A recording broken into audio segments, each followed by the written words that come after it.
Hoy quiero hacer una pequeña reflexión sobre un tema en el que no soy experta, pero como se dice, un experto al final es alguien que lo sabe casi todo sobre casi nada, y yo soy contraria a esta idea de experto, de expertise, y pienso que más bien habría que uno puede profundizar, y si es una persona apasionada y su vida le deja tiempo, puede profundizar en un tema, pero hay que estar abierto a muchos otros aspectos de la vida. Y tampoco es una verdad científica de lo que voy a hablar aquí, es una reflexión, pero también las verdades científicas no dejan de ser una acotación, sobre todo en el ámbito humano, ¿no? Una acotación, y en esta acotación se expulsa todo aquello que no se puede medir científicamente, ¿no? O sea, que una verdad científica no es realmente una verdad, es la verdad sobre un pequeño aspecto en un pequeño contexto.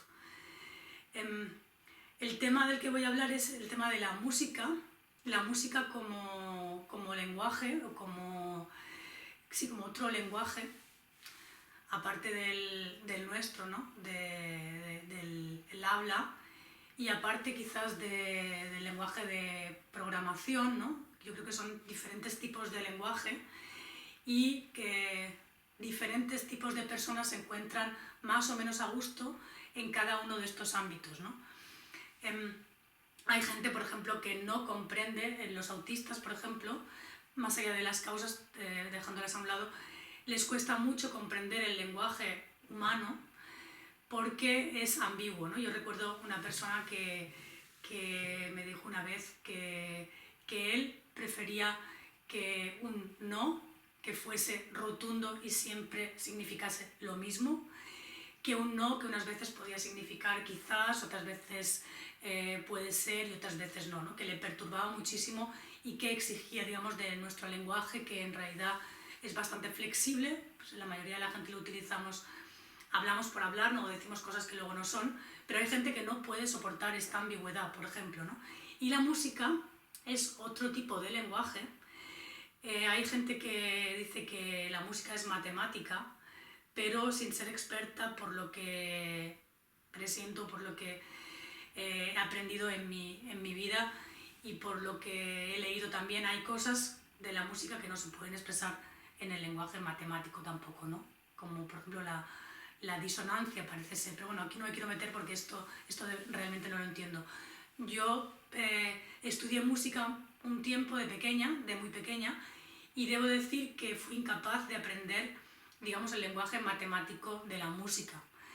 Tocaba el violín también, que dejé de hacerlo muy pronto, y tampoco yo creo que la manera de enseñarme a tocar el violín tampoco fue la adecuada, porque yo no diría que soy una persona que no tiene, para nada, que no tiene interés por la música, al revés, lo he tenido siempre, con mis limitaciones y mis fases, pero sí que tengo una conexión con la música, y sí que la música me hace sentir cosas que no se pueden sentir a través de otro lenguaje, pero esta enseñanza matemática, digamos, de la música me era totalmente ajena y fui incapaz de seguir. Lo abandoné. Este fin de semana estuve en un concierto de órgano, o eso pensaba yo, porque el concierto se celebraba en una iglesia, que es donde deben celebrarse estos conciertos, porque el contexto es importante. Y quería hablar también de esta necesidad del ser humano de trascendencia, de conexión con algo espiritual, con algo que va más allá de nuestra mera existencia terrenal. Quizás es la conexión con uno mismo, ¿no? Con aspectos de uno mismo, quién sabe.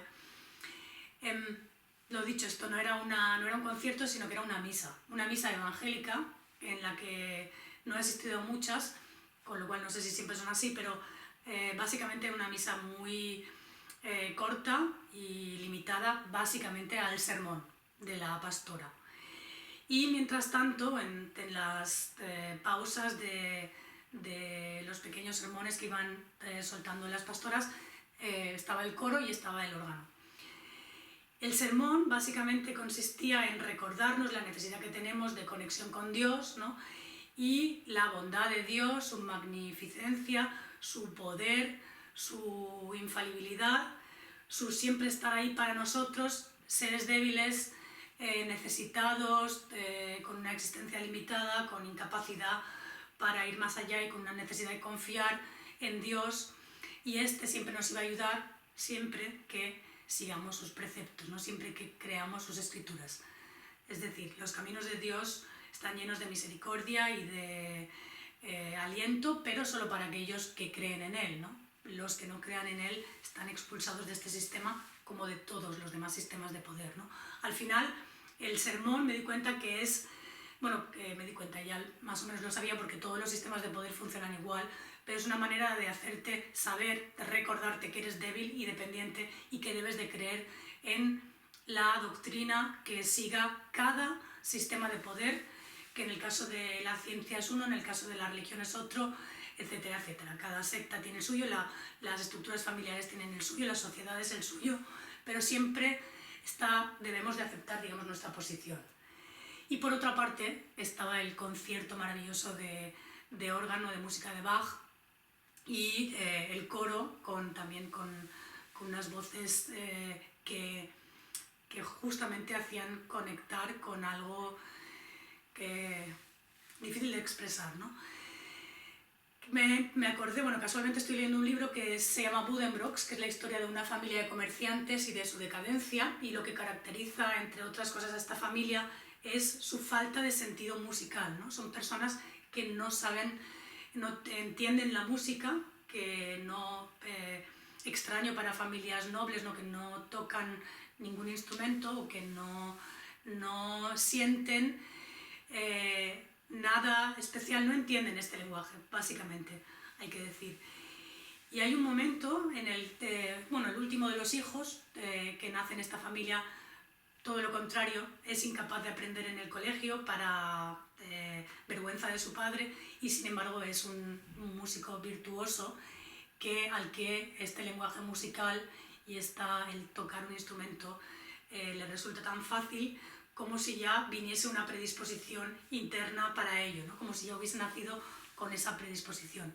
Y hay un momento en el libro en el que el profesor de este niño, un músico también, habla sobre la misa y dice algo que fue justamente lo que pensé yo, y es que supuestamente lo más importante de la misa es el sermón, pero en realidad el sermón y la música es un acompañamiento, pero en realidad aquello que nos hace trascender no es el sermón, que al final viene a decirte eres un ser inferior y necesitas de una cosa que está más allá, ¿no? Quizás también una manera de trascender, no la mía, sino la música, que es la música que ellos entienden como acompañamiento de la misa o de la liturgia, la verdadera manera de trascender, ¿no? Bueno, esta era la reflexión. Rilke dijo en una carta que le mandó a una de sus amigas que todavía no estaba preparado para soportar la música porque necesitaba una estabilidad interior que le hiciese poder soportar todo eso que la música venía a perturbar en su interior, ¿no? Y es quizás esto lo que hacía que esta familia de comerciantes Buddenbrooks, que intentaba también negar, digamos, su lado espiritual y su lado dubitativo, lo que hacía que la música, que entra demasiado profundo, que tuviesen que mantenerla a raya, ¿no? No creo que sea una incapacidad, son todo protecciones que los seres humanos quizás nos ponemos para intentar mantenernos incólumes ante la vida. Pues hasta aquí.